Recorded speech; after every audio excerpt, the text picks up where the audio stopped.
तो hello everyone, कैसे हैं आप सब। आई होप आप सब अच्छे होंगे। मैं हूं स्वाति सेजवानी, स्वागत करती हूँ आपका उदित फार्मेसी के यूट्यूब चैनल पे।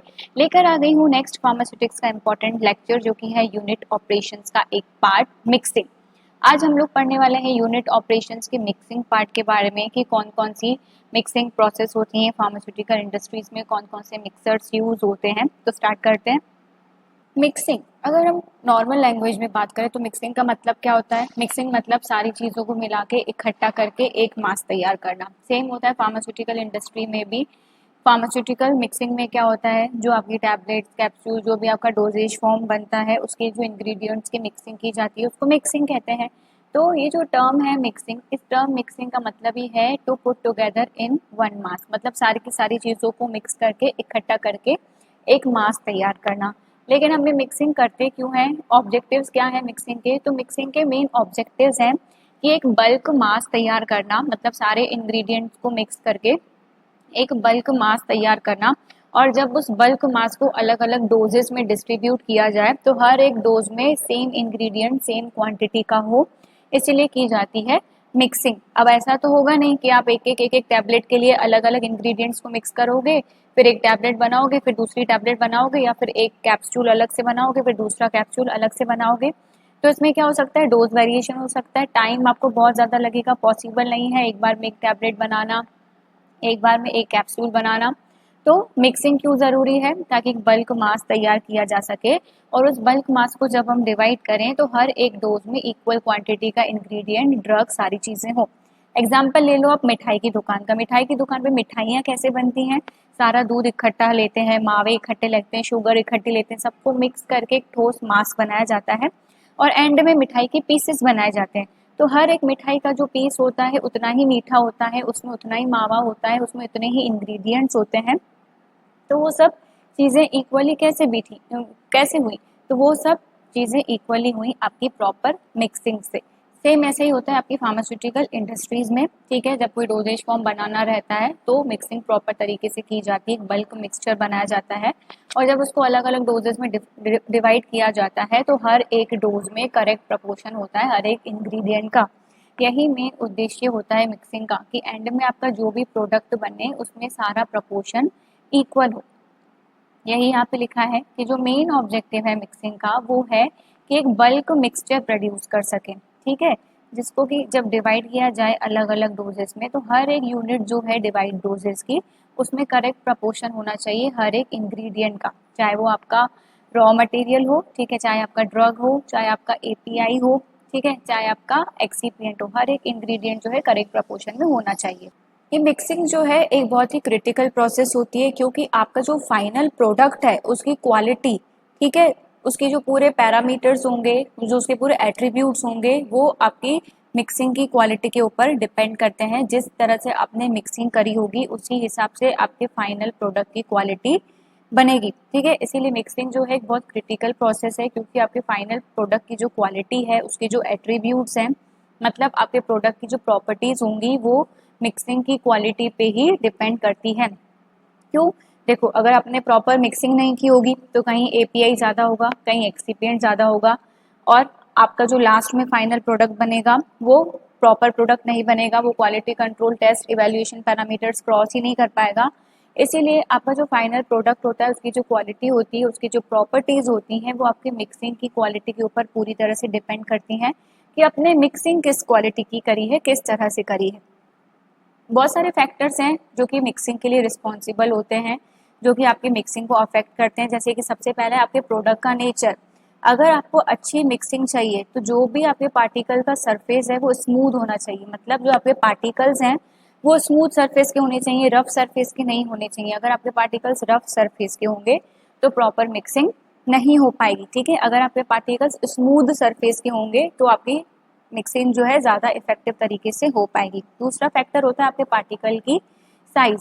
अगर आप सेम पार्टिकल साइज के पार्टिकल्स लेते हो मिक्स करने के लिए तो उनको मिक्स करना ईजी होता है।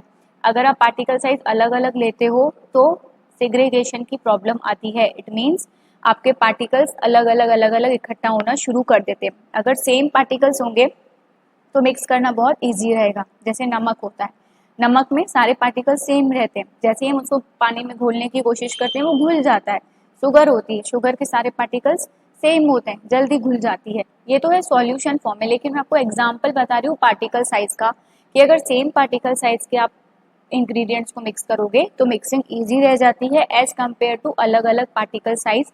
जब हम अलग अलग पार्टिकल साइज वाले इंग्रेडिएंट्स को मिक्स करने की कोशिश करते हैं तो सेग्रीगेशन की प्रॉब्लम आती है। तीसरा होता है आपका पार्टिकल का शेप। अगर आपके पार्टिकल्स का शेप स्फेरिकल है, गोलाकार है, तो मिक्सिंग प्रॉपर अच्छे से होती है। फोर्थ फैक्टर है आपका प्रपोर्शन ऑफ मटेरियल। अगर सेम क्वांटिटी में आप सारे पाउडर्स या सारे इंग्रेडिएंट्स को लेते हो तो उसको मिक्स करना इजी रहता है, लेकिन अगर प्रपोर्शन अलग अलग रहता है, मात्रा अलग अलग रहती है, तो मिक्सिंग करने में थोड़ी सी दिक्कत आती है। मिक्सिंग इजी और सही से कब रहती है? अगर आपकी क्वांटिटी सारी सेम हो तब। फिफ्थ फैक्टर जो आपकी मिक्सिंग को अफेक्ट करता है वो है आपकी डेंसिटी। अगर आपके जो मिक्सिंग कंपोनेंट्स हैं उनकी डेंसिटी अलग अलग है तो जो ज़्यादा डेंसर मटेरियल होगा वो नीचे जाके जमा हो जाएगा और जो लाइटर मटेरियल होगा वो ऊपर फ्लोट होता रहेगा। सपोज आपका जो मिक्सिंग वाला मटेरियल है, अगर उसमें कोई ज़्यादा डेंसिटी वाला मटेरियल है तो वो नीचे जाके जमा हो जाएगा, मिक्स ही नहीं हो पाएगा। और कुछ बहुत हल्का मटेरियल है जिसकी डेंसिटी बहुत कम है तो वो क्या करेगा, वो ऊपर तैरता रहेगा, फ्लोट होता रहेगा, वो भी मिक्स नहीं हो पाएगा। इसीलिए हमेशा सेम डेंसिटी वाले इंग्रेडिएंट्स को आपस में मिक्स किया जाता है ताकि मिक्सिंग अच्छे से हो सके। अगर आप कम डेंसिटी वाले मटेरियल और ज़्यादा डेंसिटी वाले मटेरियल को आपस में मिक्स करने की कोशिश करोगे तो नहीं होगा। कम डेंसिटी वाला मटेरियल ऊपर तैरता रहेगा, ज़्यादा डेंसिटी वाला मटेरियल भारी होने की वजह से नीचे जमा हो जाएगा। इसीलिए जो भी मिक्सिंग करनी है तो उन कंपोनेंट्स की डेंसिटी से डिफरेंट नहीं होनी चाहिए, सेम होनी चाहिए। नेक्स्ट पैरामीटर है विस्कोसिटी। जितनी ज़्यादा विस्कोसिटी बढ़ती जाएगी उतनी ज़्यादा मिक्सिंग रेट कम होता जाएगा। अगर आपका सॉल्यूशन जो है डाइल्यूट है तो जल्दी जल्दी मिक्स हो जाएगा। अगर आपका सॉल्यूशन जितना ज़्यादा गाढ़ा होता जाएगा, जितना ज़्यादा विस्कस होता जाएगा, मिक्सिंग रेट उतना ही कम होता जाता है। नेक्स्ट फैक्टर अफेक्ट करता है आपका टेम्परेचर। टेम्परेचर मिक्सिंग को बहुत ज़्यादा अफेक्ट करता है क्योंकि विस्कोसिटी बदलती जाती है जैसे जैसे आप टेम्परेचर बदलते हो। आप अगर टेम्परेचर दोगे तो विस्कोसिटी बदलेगी, विस्कोसिटी बदलेगी, विस्कोसिटी ज़्यादा होगी तो रेट ऑफ मिक्सिंग कम होगा। नेक्स्ट फैक्टर जो अफेक्ट करता है वो है आपके मिक्सचर का वॉल्यूम, कि आपने जो मिक्सचर का वॉल्यूम है वो कितना लिया है, कम लिया है, ज़्यादा लिया है। कम लिया है तो मिक्सिंग जल्दी हो जाएगी, ज़्यादा वॉल्यूम लिया है तो मिक्सिंग में टाइम लगेगा। तो आपकी जो मिक्सिंग एफिशिएंसी है वो डिपेंड करती है आपके मिक्सचर के वॉल्यूम पे। Next agitator type. आपके जो बड़े बड़े मिक्सिंग वेसल्स होते हैं उसमें स्टिरर लगे होते हैं जिसे हम एजिटेटर कहते हैं। तो एजिटेटर टाइप कौन सा है इसके ऊपर भी आपकी मिक्सिंग डिपेंड करती है। जो शेप, साइज, लोकेशन और टाइप है आपके एजिटेटर का, ये आपकी मिक्सिंग को बहुत ज़्यादा अफेक्ट करता है। कुछ एजिटेटर्स होते हैं रेट ऑफ मिक्सिंग को हाई कर लेते हैं, स्पीड अप कर लेते हैं। कुछ एजिटेटर्स होते हैं स्लो मिक्सिंग कराते हैं। डिपेंड करता है आपके प्रोडक्ट के ऊपर कि आपको कैसी मिक्सिंग चाहिए। 10th फैक्टर जो अफेक्ट करता है वो है स्पीड या फिर आरपीएम आपके इम्पीलर्स की। अगर आप लेस आरपीएम पे मिक्सिंग करते हो तो मिक्सिंग ज़्यादा अच्छे से होती है as compare to higher RPM. ठीक है, अगर आप कम आरपीएम पे करते हो तो सेम मिक्सिंग होती है जिसे कि हम होमोजीनियस मिक्सिंग कहते हैं। अगर आप हायर आरपीएम पे मिक्सिंग करते हो तो इतनी ज़्यादा होमोजीनियस मिक्सिंग आपको नहीं मिलती है। तो ये सारे फैक्टर्स थे जो कि आपके मिक्सिंग के रेट को अफेक्ट करते हैं। अब हम देखते हैं कि फार्मास्यूटिकल इंडस्ट्रीज में मिक्सिंग कैसे की जाती है। छोटी छोटी लेबोरेटरीज के में तो आप स्पैचुला को यूज़ करके मिक्सिंग कर सकते हो, लेकिन बड़ी बड़ी इंडस्ट्रीज में बड़े लेवल पे प्रोडक्ट बनते हैं तो उस मिक्सिंग के लिए बड़े बड़े इक्विपमेंट्स यूज़ होते हैं। तो कौन कौन से इक्विपमेंट्स यूज़ होते हैं मिक्सिंग के लिए वो आज हम पढ़ने वाले हैं। तो सबसे पहले हम पढ़ने वाले हैं डबल कोन ब्लेंडर। डबल कोन ब्लेंडर नाम से ही समझ में आ रहा है, डबल कोन जिसमें दो कोन लगे हों, ये एक कोन, ये दूसरा कोन जो कि आपस में जुड़े हुए हो उसे कहा जाता है डबल कोन। ब्लेंडर मतलब जो ब्लेंडिंग के लिए यूज होता है, मिक्सिंग के लिए यूज होता है, उसको कहा जाता है ब्लेंडर। तो हम पढ़ने वाले हैं डबल कोन ब्लेंडर। नाम से समझो, एक कोन, ये दो कोन जब आपस में जुड़े हुए हैं और ये मिक्सिंग के लिए यूज हो रहे हैं तो इसे कहा जाता है डबल कोन ब्लेंडर। डबल कोन ब्लेंडर्स को मेनली यूज किया जाता है सॉलिड्स की मिक्सिंग के लिए। ठीक है, अगर आपको ड्राई ब्लेंडिंग करनी है सॉलिड्स की तो डबल कोन ब्लेंडर्स को फार्मास्यूटिकल इंडस्ट्रीज में सॉलिड्स की मिक्सिंग के लिए यूज किया जाता है। यही यहाँ पे आपको एक्सप्लेन किया गया है कि जो डबल कोन ब्लेंडर्स होते हैं उनका जो डिज़ाइन है वो ज़्यादातर यूज़ किया जाता है intimate dry blending of free flowing solids. ऐसे सॉलिड्स जो कि फ्रीली फ्लो होते हैं, जिनके फ्लो में कोई दिक्कत नहीं आती, उन फ्री फ्लो सॉलिड्स के लिए डबल कोन ब्लेंडर्स का डिज़ाइन सबसे अच्छा रहता है। ये जो डबल कोन ब्लेंडर्स हैं ये कोनिकल शेप रहते हैं दोनों एंड से। स्टार्टिंग में मैंने आपको बताया इसमें 2 कोन्स रहते हैं। इसकी वजह से इसमें जो यूनिफॉर्म मिक्सिंग हो पाती है और जो आपका प्रोडक्ट है उसका डिस्चार्ज इजीली हो पाता है। इट मीन्स आप प्रोडक्ट को एंड में इजीली कलेक्ट कर पाते हो। ये नीचे आपको जो डायग्राम दिख रहा है, आपको डबल कोन ब्लेंडर का दिख रहा है। ये आपको ऊपर एक कोन दिख रहा है, ये नीचे दूसरा कोन दिख रहा है। यहाँ से आप मटेरियल्स को इन करते हो और इजीली आप मटेरियल्स को डिस्चार्ज कर सकते हो, कलेक्ट कर सकते हो। ये जो आपका डबल कोन ब्लेंडर है ये एक जो आपकी साइड में पिलर्स आपको दिख रहे हैं, सपोर्ट सिस्टम आपको दिख रहा है, उसके थ्रू जुड़ा हुआ होता है। इसका जो रोटेशन है बहुत इजी होता है, इसलिए इसमें मिक्सिंग जो है प्रॉपर यूनिफॉर्म तरीके से और बहुत इजी तरीके से हो पाती है। कंस्ट्रक्शन देख लेते हैं हम लोग डबल कोन ब्लेंडर का कि एग्जैक्टली बना कैसे हुए होता है। तो जो डबल कोन ब्लेंडर होता है उसको हम यूज करते हैं एब्रेसिव या सेंसिटिव सॉलिड्स के लिए। ठीक है, ऐसे सॉलिड्स जो कि बहुत ज़्यादा एब्रेसिव नेचर के होते हैं, सेंसिटिव नेचर के होते हैं, उसको हम डबल कोन ब्लेंडर्स में मिक्स करते हैं।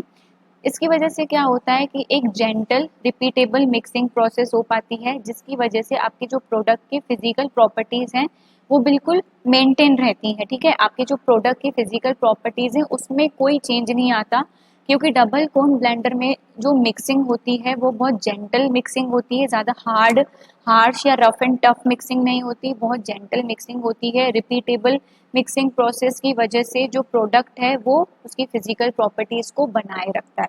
ठीक है, इसके बाद जो आपका डबल कोन ब्लेंडर होता है वो मेनली एक मिक्सिंग वेसल का बना हुआ होता है, और वो जो मिक्सिंग वेसल है वो आपका बना हुआ होता है स्टेनलेस स्टील का। जो मिक्सिंग वेसल है वो 2 कोनिकल पीस का बना होता है। उन 2 कोनिकल पीस की आपस में वेल्डिंग कर दी जाती है तो आपका बन जाता है डबल कोन ब्लेंडर। ये जो 2 एंड होते हैं आपके वेसल के, इसके पास ओपनिंग होती है। एक ओपनिंग होती है जहाँ से आप अपने मटेरियल को फीड करते हो, ठीक है, मटेरियल फीडिंग के लिए। दूसरी ओपनिंग होती है मटेरियल डिस्चार्ज के लिए। ये आप डायग्राम देख लो एक बार, मैं इसको फिर से यहीं पे समझा देती हूँ। ये जो डबल कोन ब्लेंडर है ये इसमें मिक्सिंग वेसल होता है। ये जो मिक्सिंग वेसल है ये बना हुआ होता है आपका स्टेनलेस स्टील का। ठीक है, ये जो मिक्सिंग वेसल है 2 कोन्स का बना हुआ होता है, ये एक कोन, ये दूसरा कोन। इन 2 कोन की जब आपस में वेल्डिंग कर दी जाती है तो आपका बन जाता है डबल कोन ब्लेंडर। ठीक है, ये जो आपका डबल कोन ब्लेंडर है इसमें 2 ओपनिंग्स होती हैं। एक ओपनिंग होती है आपके मटेरियल फीडिंग के लिए, जहाँ से आप फीड डालते हो, मतलब मटेरियल डालते हो जिसकी आपको मिक्सिंग करानी है। दूसरी ओपनिंग होती है आपके डिस्चार्ज के लिए, यानी कि जहाँ से आप मिक्सिंग के बाद अपना कलेक्ट करते हो। ठीक है, तो 2 ओपनिंग होती हैं, एक होती है फीड, मटेरियल फीड के लिए, दूसरी होती है डिस्चार्ज के लिए। तो इस तरह से कंस्ट्रक्शन होता है आपके डबल कोन ब्लेंडर का। जो आपका डबल कोन ब्लेंडर है उसकी वेल्डिंग बिल्कुल अच्छे से की जाती है। वेल्डिंग करने के बाद उसकी पॉलिशिंग भी की जाती है अंदर से। ठीक है, अब ये जो है डबल कोन ब्लेंडर है तो इसका जो डबल कोन शेप है इसकी वजह से क्या होता है, इक्विपमेंट में कोई भी डेड एंगल्स नहीं होते। ये पूरा इजीली वेल्डिंग किया हुआ होता है। ठीक है, इसमें कोई भी डेड एंगल्स नहीं होते मिक्सिंग वेसल के अंदर, जिसकी वजह से आप इंग्रेडिएंट्स को इजीली डाल भी सकते हो और क्विकली डिस्चार्ज भी कर सकते हो। इट मीन्स ना आपको मटेरियल फीड करने में कोई दिक्कत आती है, ना ही आपको प्रोडक्ट को एंड में कलेक्ट करने में कोई दिक्कत आती है। क्यों? क्योंकि इसकी वेल्डिंग जो है अच्छे से की हुई है, अंदर से पॉलिशिंग की हुई है, इसमें कोई भी डेड एंगल नहीं है जहाँ पे आपका पाउडर आके चिपक जाए, रुक जाए, ऐसा कोई भी जगह नहीं होती है। तो मिक्सिंग वेसल में मिक्सिंग इजीली हो सकती है, जिसकी वजह से आप इजीली और क्विकली प्रोडक्ट को कलेक्ट कर सकते हो। इसके अलावा डबल कोन ब्लेंडर में एक मोटर लगी हुई होती है, एक गियर बॉक्स लगा होता है। ये मोटर और गियर बॉक्स आपस में काम करते हैं ताकि जो आपका ब्लेंडर है वो अच्छे से अच्छी स्पीड पे घूम सके और आपकी मिक्सिंग जो है अच्छे से अच्छी हो सके। जब डबल कोन ब्लेंडर का कंस्ट्रक्शन किया जाता है तो जितने भी कॉन्टैक्ट पार्ट्स हैं, मतलब जितना भी पार्ट्स हैं आपके डबल कोन ब्लेंडर का, वो स्टेनलेस स्टील के ही बने हुए होते हैं या फिर फूड ग्रेड मटेरियल के बने हुए होते हैं, ताकि जो भी मिक्सिंग प्रोसेस आप उसमें कैरी आउट कर रहे हो वो पूरी की पूरी मिक्सिंग प्रोसेस सेफ हो, हाइजीनिक हो, आपके पेशेंट को, आपके कंज्यूमर को किसी तरह का कोई नुकसान ना पहुंच जाए। ठीक है, तो जो भी इंग्रेडिएंट्स आप यूज करोगे डबल कोन ब्लेंडर को बनाने के लिए वो फूड ग्रेड मटेरियल क्वालिटी के ही होंगे और स्टेनलेस स्टील के ही होंगे। एक बार हम इसको और डायग्राम में देख लेते हैं। ये देखिए, ये आपको पिक्चर फॉर्म में दिखाया गया है डबल कोन ब्लेंडर के सारे पार्ट्स, इससे आप और अच्छे से समझ पाओगे। ये है मिक्सिंग वेसल, यानी कि जो दो कोन्स आपके बने हुए हैं। ठीक है, मिक्सिंग वेसल। ये होती है कवर असेंबली, जिसमें लिड लगा हुआ रहता है, ढक्कन लगा हुआ रहता है, यहाँ से आप अपने मटेरियल को इन करते हो। यहाँ पे डिस्चार्ज वॉल्व होता है, इस डिस्चार्ज वॉल्व को कहा जाता है बटरफ्लाई डिस्चार्ज वॉल्व, जहाँ से आप क्या कलेक्ट करते हो, जहाँ से आप अपना प्रोडक्ट कलेक्ट करते हो। यहाँ पे लगी हुई होती है बियरिंग्स। ठीक है, ये लगा हुआ होता है गियर बॉक्स और ये लगी हुई होती है इलेक्ट्रिक मोटर।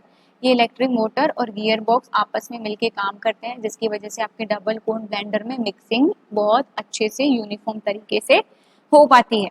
तो ये डबल कोन ब्लेंडर का डायग्राम था, उसके पार्ट्स थे। अब एक एक पार्ट को हम डिटेल में पढ़ते हैं।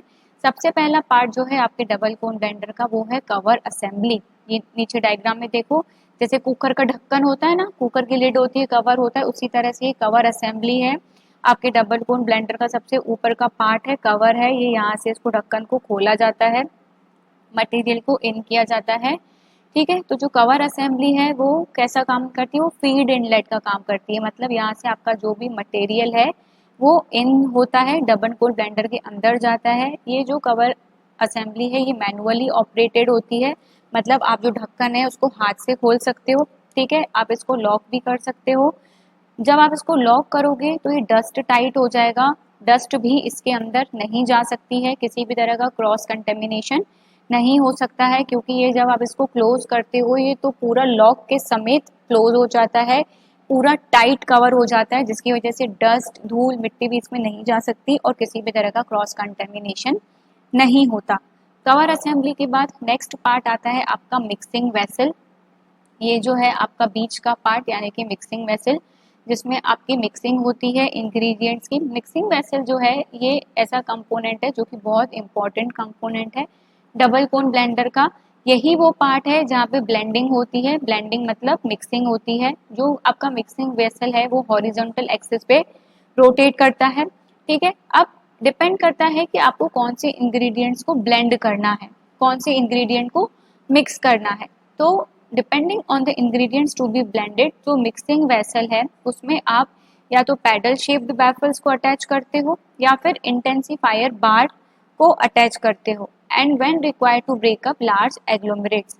ठीक है, अब आपको मिक्सिंग किस इंग्रेडिएंट की करनी है उसके हिसाब से आप क्या करते हो, मिक्सर में अपने बैफल्स को अटैच कर लेते हो, या तो पैडल शेप्ड बैफल्स को अटैच करते हो या फिर इंटेंसिफायर बायर्स को ऐड करते हो। इंटेंसिफायर बार्स को आप तब ऐड करते हो जब आपको बड़े बड़े लार्ज जो एग्लोमेरेट्स हैं, बड़े बड़े पार्टिकल्स हैं, उनको तोड़ना होता है और उनको तोड़ के मिक्स करना होता है, तब आप ऐड करते हो इंटेंसिफायर बार्स। किसमें, आपके मिक्सिंग वेसल में। मिक्सिंग वेसल के बाद थर्ड पार्ट आता है butterfly discharge valve. Discharge valve मतलब जहाँ से आप अपने प्रोडक्ट को कलेक्ट करते हो, तो उसे कहते हैं बटरफ्लाई डिस्चार्ज वॉल्व। जो भी मिक्सिंग हुआ है, जो भी ब्लेंडेड मटेरियल्स हैं वो मशीन से बाहर निकलते हैं डिस्चार्ज पोर्ट के थ्रू, मतलब एक डिस्चार्ज ओपनिंग होती है उसके थ्रू। ये आपको नीचे दिख रहा है, ये डिस्चार्ज पोर्ट है, यहाँ से ये ओपन होता है। ये जो बटरफ्लाई डिस्चार्ज वॉल्व है इसके फीचर्स होते हैं कि हर्मेटिकली सील्ड होता है, मींस इसमें किसी भी तरह से कोई भी ओपनिंग नहीं रहती। ठीक है, ये पूरी तरह से सील्ड रहता है। अब ये जो वॉल्व है इसकी डिजाइन कुछ इस तरह से की जाती है कि आप इसको मैनुअली भी ऑपरेट कर सकते हो, हाथ से भी खोल सकते हो, न्यूमेटिकली भी कंट्रोल कर सकते हो, ऑटोमेटिकली ओपन भी कर सकते हो। डिपेंड करता है आपकी नीड के ऊपर, आपका जो पूरा डिजाइन है उसके ऊपर कि आप जो है वाल्व की ओपनिंग किस तरह से रखते हो। मैनुअली भी रख सकते हो, न्यूमेटिकली कंट्रोल भी रख सकते हो, ऑटोमेटिकली ओपन भी रख सकते हो। ये सब डिजाइन डिपेंड करता है आपकी नीड्स के ऊपर। उसके बाद फोर्थ पार्ट आता है आपके डबल कोन ब्लेंडर का, वो आती है आपकी इलेक्ट्रिक मोटर और उसका गियर बॉक्स। ये कुछ इस तरह से दिखती है, जैसे आपने पानी की मोटर देखी होगी उसी तरह की कुछ इलेक्ट्रिक मोटर है, गियर बॉक्स है। तो जो डबल कोन ब्लेंडर है वो इलेक्ट्रिक मोटर से चलता है ये, लेकिन इलेक्ट्रिक मोटर गियर बॉक्स के साथ ही काम कर पाती है। ये जो इलेक्ट्रिक मोटर और गियर बॉक्स का कॉम्बिनेशन है ये असेंबली क्या करती है, पूरे सिस्टम की स्पीड को मेंटेन करके रखती है। रेगुलेट करके रखती है। बिना इलेक्ट्रिक मोटर और गियर बॉक्स के डबल पोल ब्लेंडर काम नहीं कर सकता। ठीक है, आगे बढ़ने से पहले आपको जानकारी देना चाहूंगी हमारे उदित फार्मेसी के ऑनलाइन लर्निंग प्लेटफॉर्म के बारे में। उदित फार्मेसी जो कि आपको तैयारी कराता है डी फार्मा फर्स्ट ईयर की, डी फार्मा सेकेंड ईयर की। हम आपको वीडियो लेक्चर के फॉर्म में पूरा कोर्स अवेलेबल कराते हैं, चाहे फर्स्ट ईयर हो चाहे सेकेंड ईयर हो। हम आपको अवेलेबल कराते हैं रिकॉर्ड क्लासेस, लाइव क्लासेस हम आपको अवेलेबल कराते हैं। हम आपको पीडीएफ के फॉर्म में नोट्स अवेलेबल कराते हैं, चैप्टर वाइज हम आपको एक्सरसाइज देते हैं, चैप्टर वाइज हम आपके टेस्ट लेते हैं। लाइव चैट अवेलेबल रहती है, आपको कोई भी डाउट हो आप तुरंत पूछ सकते हैं। जो भी लेक्चर्स हैं वो बायलिंगुअल रहते हैं, हिंदी इंग्लिश दोनों में रहते हैं। आपको लेक्चर्स को समझने में कोई भी दिक्कत नहीं आती है। अगर आप बुक्स खरीदना चाहते हैं तो हमारा जो मटेरियल है वो हार्ड कॉपी में भी अवेलेबल है फर्स्ट ईयर सेकेंड ईयर दोनों के लिए, जिसमें कंप्लीट थ्योरी है, सॉल्व अनसॉल्व दोनों तरह के मॉडल पेपर्स हैं। आप पूरी प्रैक्टिस कर सकते हैं। अगर आप तैयारी करें किसी गवर्नमेंट फार्मासिस्ट एग्जाम की तो उसकी भी हम आपको पूरी तैयारी कराते हैं। तैयारी करें अगर आप एग्जिट एग्जाम की तो उसकी भी हम आपको पूरी तैयारी कराते हैं। आपको क्या करना है, आपको सिंपल प्ले स्टोर में जाना है। प्ले स्टोर में जाने के बाद आपको उदित फार्मेसी टाइप करना है, हमारी ऐप आपके सामने आ जाएगी। जैसे ही ऐप आपके सामने आ जाएगी आपको उसको इंस्टॉल करके ओपन कर लेना है। उसके बाद आपके सामने एक बॉक्स आएगा, उसमें आपको अपना नाम लिख के लेट्स गेट स्टार्टेड करना है और हमारे सारे कोर्सेज आपके सामने आ जाएंगे। आप अपना मनपसंद कोर्स खरीद सकते हैं। कोर्स खरीदने में कोई भी दिक्कत आती है तो नीचे दिए गए नंबर पे आप संपर्क कर सकते हैं। सुबह 8 से शाम के 6 बजे तक आपकी पूरी सहायता की जाएगी। आगे बढ़ते हैं। अब डबल कोर ब्लेंडर का फिफ्थ पार्ट होता है कंट्रोल पैनल। जैसे आप लोगों ने कोई भी मशीन देखी होगी तो उस मशीन में आपने कई तरह के बटन्स देखे होंगे, ठीक है। ऑन ऑफ करने का बटन, किसी में लाइट जल रही रहती है बटन, टेम्परेचर का बटन, ठीक है। तो यही एक जो सारे बटन्स एक जगह पे लगे रहते हैं किसी मशीन में, तो उस जगह को कहा जाता है कंट्रोल पैनल। कंट्रोल पैनल जो है आपके डबल कोन ब्लेंडर में भी लगा रहता है।